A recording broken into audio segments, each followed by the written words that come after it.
पुढची बातमी रायगडमधनं. रायगडमध्ये ही काही वेगळी परिस्थिती नाहीये, कारण रायगडच्या म्हसळा तालुक्यात भीषण पाणी टंचाई जाणवू लागली आहे.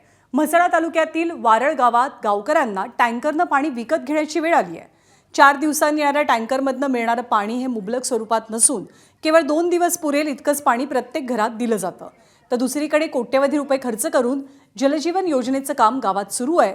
गावात 50,000 लिटरची पाण्याची टाकी बांधून पूर्ण झाली आहे. पण अर्धवट स्थितीत असलेल्या योजनेमुळे ऐन उन्हाळ्यात गावकऱ्यांची पाण्यासाठी पळापळ होतीये. 3 दिवसाचे पण भेटत नाही म्हणा.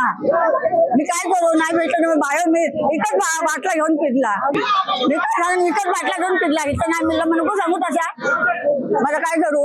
धरणावर जसं पाझर तलाव आहे ना, त्या पाझर तलावामधून 4 गावांना पाणी पुरवठा होत असल्यामुळे, कारण ते पाणी पाझर तलाव आहे त्याच्यामुळे पाणी आम्हाला पूर्तता होत नाही आणि शासनाने दुर्लक्ष केलेलं आहे. कारण त्याचं गाल सुद्धा काढलेली नाही आणि गाल काढली असती तर आमच्या 4 गावांचा पाणी प्रश्न सुटला असता.